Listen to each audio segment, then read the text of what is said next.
amici veneti che coltivano buoni rapporti con la Russia. L'accusa pesantissima di un'inchiesta giornalistica internazionale scatena la tempesta nella Lega regionale. Tra i nomi nel mirino quelli di Stefano Valdegamberi, Paolo Tosato e Roberto Ciandetti.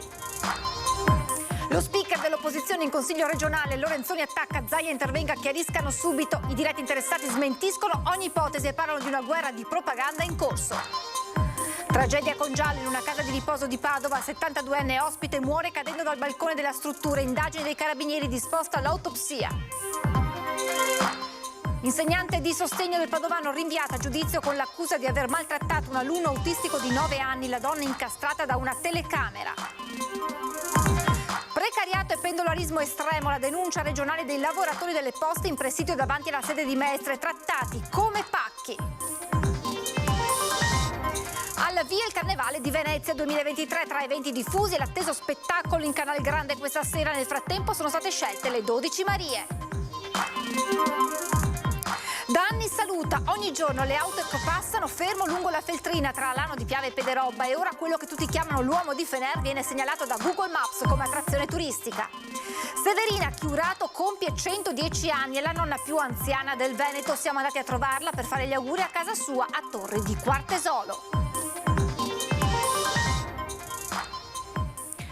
Buonasera, ben ritrovati con l'edizione regionale dei nostri telegiornali. Dunque questi i titoli di questa sera, ma apriamo con un aggiornamento di cronaca che leggiamo insieme a voi dal sito del Gazzettino.it con l'ennesima tragedia sulle strade del Veneto. Questa volta scenario Padova, esattamente Cadoneghe, con un incidente mortale che si è verificato poco prima delle 17 sopra il cavalcavia, subito dopo l'uscita di Bragni lungo la regionale 308.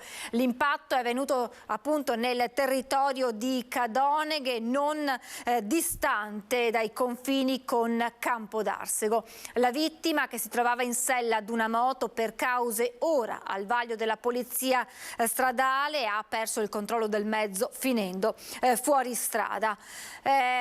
Dopo essere stato disarcionato dal mezzo, l'uomo è caduto rovinosamente sull'asfalto. Nonostante il tempestivo intervento dei sanitari del SUEM, i soccorritori non hanno potuto fare altro che constatarne il decesso. La viabilità è stata deviata lungo le arterie secondarie, ma i disagi sono ancora importanti. Al momento non si esclude la complicità di terzi tra le cause che hanno portato allo schianto mortale. Naturalmente adesso ci saranno le indagini con i rilievi del caso per chiarire, come detto, questa ennesima tragedia sulla strada. Avete sentito in primo piano quello che sta accadendo all'interno della Lega in seguito a questa inchiesta giornalistica internazionale. Ne parleremo tra pochissimo, ma continuiamo con la cronaca. Restiamo nel Padovano con un anziano deceduto in casa di riposo. È giallo intorno alla tragedia. Si tratta di un ospite della struttura di 72 anni che è morto nella notte precipitando da un balcone. Il dramma si è consumato poco dopo le 21, un tonfo sordo nel vuoto. Tragedia venerdì sera alla residenza per anziani Parco del Sole di via Boccaccio a Padova. Un ospite di 72 anni è morto dopo essere precipitato nel vuoto dal secondo piano della struttura. Sul posto sono intervenuti i carabinieri della stazione di Padova principale che stanno cercando di ricostruire quanto è accaduto. Nessuna ipotesi è esclusa, dal suicidio all'incidente. Il pubblico ministero ha disposto l'autopsia sul corpo del 72enne. Poche le informazioni che trapelano, nessun responsabile della casa di riposo parla. Il 72enne era ospitato al secondo piano della residenza per anziani. Al momento della tragedia era solo nella sua stanza. Il suo corpo senza vita è stato ritrovato proprio sotto la finestra del suo alloggio. Tutte le vetrate del secondo piano della struttura sono protette da ringhiere ad altezza uomo, un particolare di cui terranno sicuramente conto i carabinieri. All'esterno della struttura sono presenti anche delle telecamere, con ogni probabilità verranno visionate le immagini, ma l'interrogativo a cui dovranno dare risposta è come mai l'uomo fosse solo e come mai nessun responsabile della struttura si sia accorto in tempo della tragedia. Allora veniamo alla notizia in primo piano in queste ore: soldi, regalie a politici veneti che coltivano buoni rapporti con la Russia. E questa è l'accusa pesante, pesantissima di un'inchiesta giornalistica internazionale che sta creando una vera e propria tempesta politica. Emergono i nomi di alcuni esponenti politici veneti, tra i principali quelli di Stefano Valdegamberi e Roberto Ciambetti.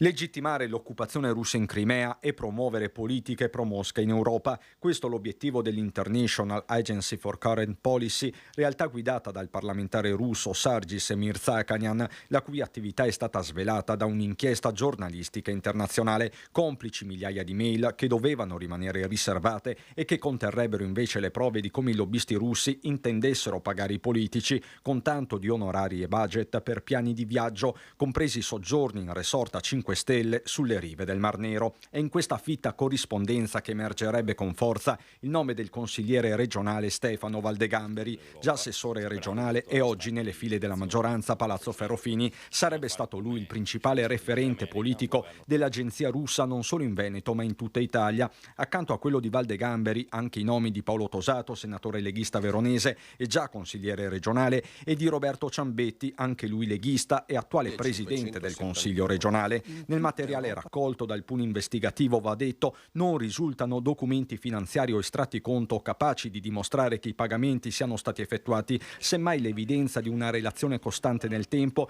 e che avrebbe portato nel maggio 2016 il Consiglio regionale del Veneto, primo in Italia, ad adottare una risoluzione a firma Valdegamberi per l'autodeterminazione della Crimea, tesa a far togliere le sanzioni alla Russia decise dalla comunità internazionale a seguito dell'invasione della penisola ucraina da parte del Cremlino.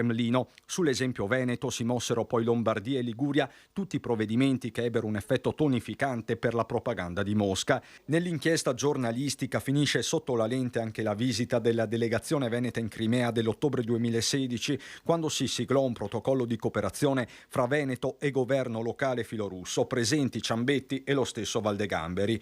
Per Stefano Valdegamberi il risultato del viaggio non è stato puramente di pubbliche relazioni, si legge nell'inchiesta pubblicata in Italia da IRPI, ma l'organizzazione di contatti promettenti per iniziative imprenditoriali che pagano le sue campagne elettorali e sostengono la sua attività politica. Parole pesantissime contenute in una mail inviata da un collaboratore al parlamentare russo, ma appunto da dimostrare, così come l'attribuzione allo stesso Valdegamberi di una somma da parte dell'agenzia russa di 3.000 euro. Da quello che ho letto, la persona più coinvolta è il collega Valdegamberi. Però ecco, il ruolo istituzionale di Roberto Ciambetti credo lo coinvolga e richieda veramente di chiarire e dare massima trasparenza ad ogni possibile coinvolgimento. Valdegamberi, poche ore prima della diffusione dell'inchiesta, ha pubblicato un post sui suoi social anticipando la propria presenza al sit-in "Il popolo non vuole la vostra guerra" in Piazza Bra a Verona. Scommettiamo che la mia partecipazione a questo evento provocherà un attacco mediatico nei miei confronti nei prossimi giorni, preparato all'estero e consegnato ai media italiani compiacenti. Prendete nota di questo post, dice Valdegamberi. Insomma, gli elementi per un'altra tempesta, perlomeno politica, ci sono tutti. Se io fossi il presidente Zaia, chiederei alle persone del mio gruppo di chiarire, di dare massima trasparenza ad ogni punto, perché io penso che le persone che li hanno votati debbano avere chiarezza e debbano togliersi qualsiasi dubbio in merito a vicinanze che dal punto di vista politico non sono oggi giustificabili. E i diretti interessati non solo smentiscono ogni ipotesi di regalia, ma parlano di una guerra di propaganda in corso. L'opposizione si occupi piuttosto di Panzeri, dice il Presidente del Consiglio regionale Ciambetti. Avendo vissuto quei momenti e come lei ha definito agenti della propaganda russa, questi che stanno scrivendo sono agenti della propaganda contro Russia, che in un momento di in un conflitto armato sta facendo opera di disinformazione. Io posso assolutamente smentire che ci siano state regalie o altre cose perché, ripeto, sono assolutamente, e per come sono state scritte e messe in fila, una serie di inesattezze, per non dire anche bugie, che lasciano il tempo che trovano. Una guerra di propaganda, non ha dubbi il presidente del Consiglio regionale Roberto Ciambetti, che dice di non aver mai conosciuto il parlamentare russo Mirzakhanian. Nell'inchiesta però figura anche una certa Marina Klebanovic, attivista russo-polacca con un'ampia rete di contatti nell'ambiente delle destre europee, avrebbe tenuto le relazioni anche con i media. È passato molto tempo, stiamo parlando del 2016-2017, ci mancherebbe.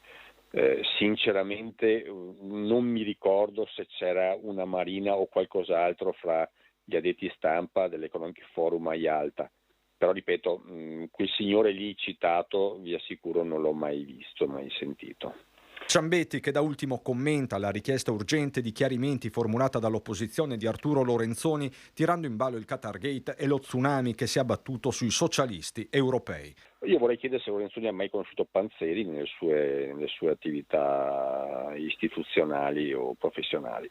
Da Verona interviene Valdegamberi a margine del sit-in contro la guerra in Piazza Bra. Mai ricevuto regali né case, dice. La linea è la stessa di Ciambetti, anzi più dura. Tutte balle, questo è il modo proprio per fare giornalismo o per fare disinformazione, fatto ovviamente da chi mandanti, sappiamo chi sono, non sono italiani, vengono dall'estero, perché bisogna convincere gli italiani che è giusto andare in guerra, è giusto fare la guerra per gli altri. La pagheremo cara questa scelta noi nel futuro, la stiamo già pagando cara dal punto di vista economico, se noi guardiamo anche le sanzioni recenti. Se noi guardiamo gli effetti delle sanzioni, stanno svalutando l'euro rispetto al dollaro, il dollaro ha recuperato sull'euro, il rublo ha recuperato, alla fine prendere quel posto sono proprio gli italiani, le imprese italiane, le case di riposo che si vedono l'energia cara, le tariffe care, e tutte conseguenze di scelte scellerate dal punto di vista politico. Noi invece di pensare alla politica dei russi o alla politica degli americani dobbiamo cominciare a pensare alla politica dell'Europa e prima di tutto dell'Italia. E adesso torniamo a parlare di autonomia legata nello specifico alla sanità. Fanno discutere le parole del ministro della Salute Schillaci, che sembra frenare sulla materia. Credo che il ministero, ha detto, debba avere comunque un ruolo guida per le regioni. Arriva la replica del presidente del Veneto, Zaia. Ma guardi, a me risulta che la sanità sia già una competenza in maniera più che abbondante gestita dalle regioni. Quindi se il problema è riaccentrare la sanità, io sono dalla parte di quelli che invece pensano che la sanità debba restare alle regioni. Lo abbiamo dimostrato durante il Covid. Torniamo alla cronaca con la vicenda di un insegnante di sostegno che andrà a processo per aver maltrattato un alunno autistico di 9 anni. Sono state le immagini delle telecamere installate dopo la denuncia di un papà di incastrare un insegnante di sostegno accusata di aver maltrattato un bambino di 9 anni affetto da autismo e che lei seguiva a scuola. I fatti sono avvenuti in un istituto comprensivo della Bassa Padovana all'inizio dell'anno scolastico e sarebbero durati fino a dicembre, quando la procura ha iniziato ad indagare. Il genitore si era rivolto ai carabinieri dopo aver notato nel figlio atteggiamenti di paura e frustrazione quando nominava l'insegnante. Il bimbo si schiaffeggiava il volto, un malessere profondo rilevato e confermato anche dal team di neuropsicologi e psicologi che seguono il bambino nel suo percorso. Nel tempo i carabinieri avrebbero raccolto numerose prove, ascoltando anche la dirigente scolastica, gli altri docenti e i collaboratori scolastici, ma decisive sono state le telecamere che avrebbero ripreso spintoni e dispetti continui messi in atto dall'insegnante di sostegno, che spesso lasciava il bambino solo per ore in un'aula. In un'occasione non è intervenuta mentre il piccolo si stava mordendo il braccio, da cui la decisione del giudice di rinviare a giudizio la donna accusata di maltrattamenti. Al momento l'insegnante non è stata però sottoposta ad alcuna misura cautelare. Non ci sono dichiarazioni da parte del provveditore agli studi, non si sa ancora se l'insegnante sia stata allontanata dalla scuola o se nei suoi riguardi sia stato emesso qualche provvedimento di sospensione. Nessuna solidarietà dai colleghi e quella degli alunni somigliava ad una condoglianza. I ragazzi sono superficiali, non li perdono. E la preside mi ha tenuto fuori da tutto, non so nulla dell'inchiesta interna. So che mi ha tolto 3 classi, questo sì, di 9 che ne avevo. Ho temuto che me le togliesse tutte e 9. Così la professoressa Maria Cristina Finatti oggi su Repubblica, sulla vicenda che l'ha vista vittima durante una lezione in una scuola di Rovigo di colpi di pistola a pallini da parte di uno studente, mentre gli altri ne riprendevano le gesta per poi pubblicarle sui social. Dopo il fatto sono scattate le sanzioni a carico dei ragazzi da parte della scuola, con sospensioni e richiami. Nessuna scusa, secondo la professoressa, da parte dei genitori, ma anche assenza di solidarietà dei colleghi, tanto da indurla a denunciare tutti e 24 gli studenti. In queste ore il tweet del ministro all'istruzione Valditara che scrive: sarò sempre dalla parte degli insegnanti aggrediti, riportiamo serenità, responsabilità e rispetto nelle scuole. Caccia ai 2 banditi che hanno selvaggiamente picchiato un 74enne imprenditore veronese e la moglie nella loro villa. Costole e mandibole fratturate e il pensiero costante che quell'ora di violenza inaudita poteva costare loro la vita. Mentre Daniele Bellorio, 74 anni, e la moglie 68enne Mariella restano ricoverati in ospedale, i carabinieri sono a caccia dei banditi che hanno assaltato la villa dell'imprenditore del marmo di Mezzane, alle porte di Verona. 2. Passamontagna in volto, frasi in inglese ma accento dell'est. Potrebbero aver lasciato qualche traccia importante dentro l'abitazione dove la mattina di 2 giorni fa hanno sorpreso la 68enne mentre aveva appena aperto le finestre. Pugno in volto, la donna sviene, la trascinano in camera dove si trova il marito e cominciano a picchiare selvaggiamente anche lui.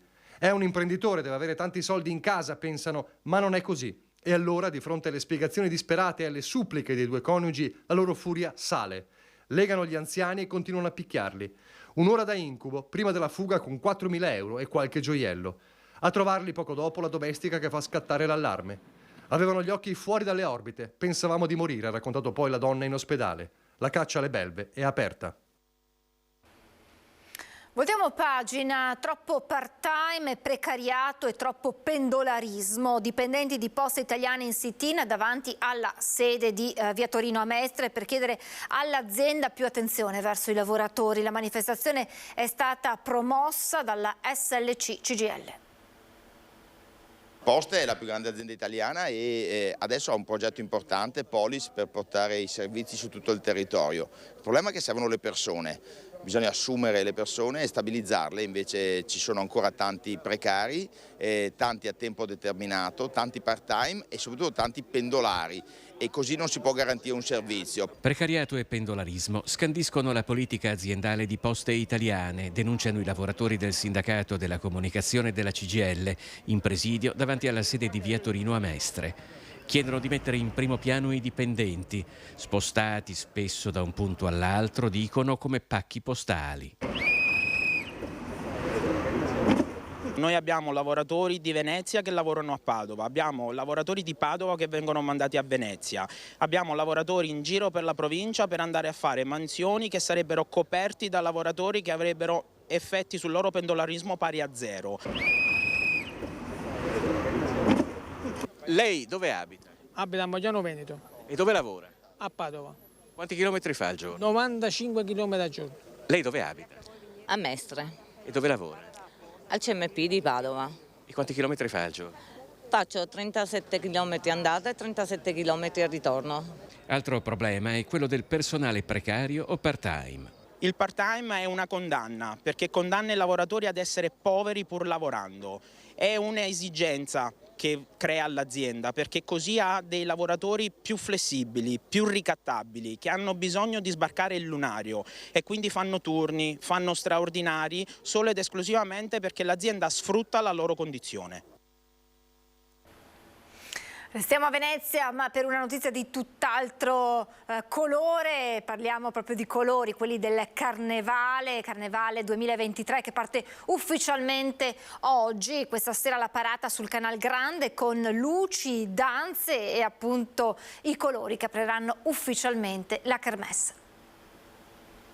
Primo giorno di Carnevale qui a Venezia e già dalla mattina si vedono le prime splendide maschere sfilare tra le calli.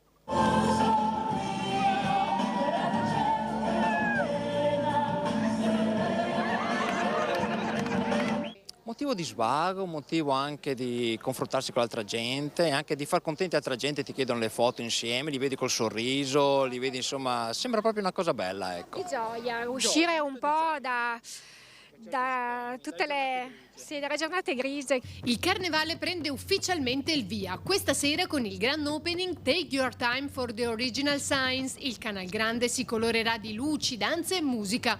Uno spettacolo con tutti i simboli della tradizione in un'atmosfera ancestrale. Venite sul Canal Grande, dalla ferrovia fino al bacino di San Marco.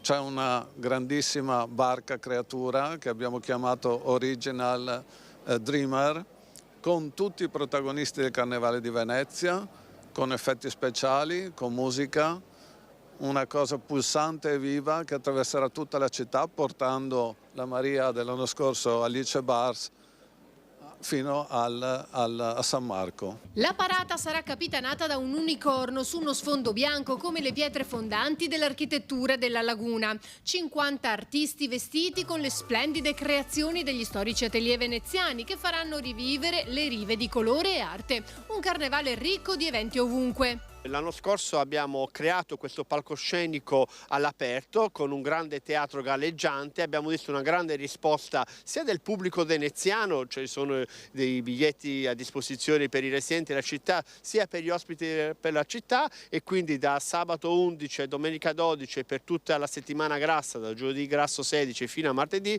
un grande spettacolo sull'acqua. Venite a vederlo, ci sono ancora dei biglietti disponibili, è anche un'occasione per scoprire uno spazio incredibile della città quale l'Arsenale di Venezia. Pronta anche la macchina della sicurezza per gestire gli afflussi di persone sia a Venezia che in terraferma, con le numerose sfilate di carri che quest'anno saranno anche a Mestre per la prima volta. Il Carnevale di Venezia tornerà anche nel telegiornale veneziano subito dopo questa edizione. Sarà anche l'occasione per vedere la selezione delle 12 Marie che saranno protagoniste di questo Carnevale 2023. Adesso ci spostiamo nel bellunese per parlare della storia dell'uomo di Fener, che da 30 anni saluta chi transita lungo la Feltrina tra Bellunese e Trevigiano, ed ora Google Maps lo riconosce come attrazione turistica. Da quasi 30 anni accoglie e saluta gli automobilisti che percorrono la Feltrina tra Alano di Piave e Pederobba, a cavallo tra le province di Treviso e Belluno. Protagonista quello che ormai tutti hanno ribattezzato l'uomo di Fener, all'anagrafe Christian, alla cui storia potrebbe benissimo ispirare la sceneggiatura di un film. Per chi è del posto la sua presenza è ben nota e guai a non ricambiare il suo saluto. Si dice infatti che porti fortuna e assicuri un buon viaggio. L'uomo di Fener è diventato talmente un'abitudine da finire addirittura su Google Maps. È sufficiente digitare Fener sul motore di ricerca, zoomare sulla cartina ed ecco apparire il suo nome come attrazione turistica con una valutazione di 4,9 su una scala di 5 stelle. Per Google Maps un'attività a tutti gli effetti, con tanto di orario di apertura fino alle 24 e chiusura nei fine settimana, e chissà se davvero Christian il sabato e la domenica riposa. Certo è che nonostante la sua immagine scorra via veloce al passaggio delle auto, il suo stare lì quotidiano è rimasto impresso tra la gente, e lo si capisce scorrendo le oltre 114 recensioni su Google Maps. Un saluto passando la mattina ti rallegra tutta la giornata. Sempre un'emozione vederlo ogni volta che passo. Vederlo per Fener ti fa sempre sorridere, una certezza. E ancora, una mirabile visione che rallegra gli animi dei passanti. Tanti like per l'uomo di Fener. Un mito, una leggenda, un mistero, un uomo. Solo alcuni dei messaggi lasciati. Tanti auguri per i suoi 110 anni a Severina Chiurato, è la nonna più anziana del Veneto. Siamo andati a trovarla e a farle gli auguri nella sua casa di Torri di Quartesolo. I want some red roses. Auguri Severina, auguri a lei che è la nonna del Veneto, a lei che ha messo in fila gli anni, uno dietro l'altro, e oggi ne festeggia 110. Grazie, grazie. Ringrazio a tutti e auguro di arrivare alla mia età e di superarla. Nata un freddo martedì 4 febbraio del 1913, in un mondo antico, quando Giacomo Puccini riempiva i teatri e Vicenza si affacciava sul confine con l'impero austro-ungarico, Severina ha vissuto sul grande palcoscenico della storia dell'ultimo secolo. Flashback, immagini che ancora oggi prendono vita nella sua memoria. La prima guerra mondiale arrivarono gli scozzesi con il kilt loro piccoline, avevano 5-6 anni e praticamente erano dove ci sono le stalle e sopra ci sono i fienili. Gli scozzesi volevano vedere se c'erano nemici sopra ai fienili. Allora sono saliti sulle scale con il kilt e mi dice sempre: sai Mauro, erano tutti senza mutande. Severina è circondata dall'amore della sua grande famiglia che negli anni è cresciuta sotto ai suoi occhi. I figli, i nipoti. Oggi è trisnonna, ma non vive solo nel suo lungo, prezioso passato. Sì, perché è una diva dei social. Abbiamo aperto il suo profilo su TikTok e ha raggiunto in breve tempo più di 30.000 followers. Ieri più di 500.000 persone hanno visualizzato i suoi preparativi per questa giornata ed è formidabile. Oggi, in questo febbraio del 2023, il mondo non è più in bianco e nero come in un film muto, ma Severina la sua vita l'ha sempre vissuta a colori, i colori della gioia, dell'amore per le cose che fa, per le persone che incontra. Uno dei suoi segreti è che è sempre felice, non prova mai rancore. Questo è il segreto per vivere a lungo, ma Severina ne ha anche un altro. Mangiare e bere e andare a spasso.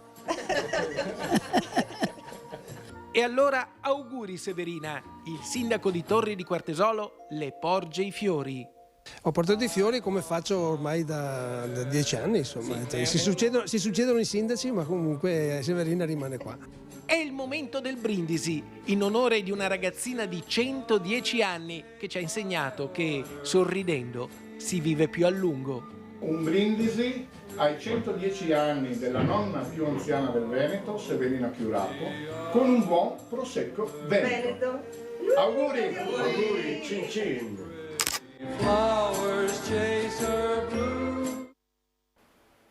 E auguri anche da parte nostra, è tutto, previsione del tempo, grazie, buona serata.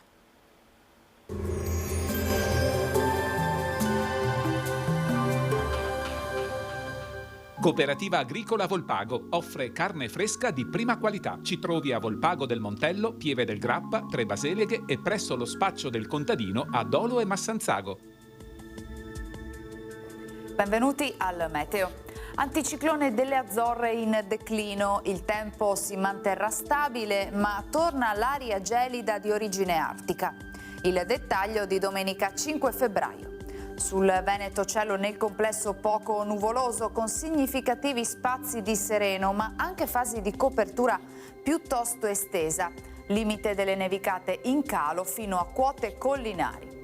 Temperature in lieve diminuzione, minime tra -3 e 3 gradi, massime tra i 5 e i 7 gradi all'incirca.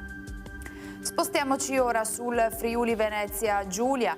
Anche qui avremo un ampio soleggiamento, qualche nube a carattere sparso ma del tutto innocua. Farà progressivamente più freddo con temperature minime sotto zero ovunque, massime sui 5-7 gradi. Infine diamo uno sguardo alla situazione del Trentino Alto Adige, dove il cielo risulterà coperto con nubi basse e nebbie inizialmente, più sole invece a seguire. Temperature minime intorno a -1, -4 gradi, massime sui 6-9 all'incirca. Dal meteo per ora è tutto, vi auguro un buon proseguimento in nostra compagnia.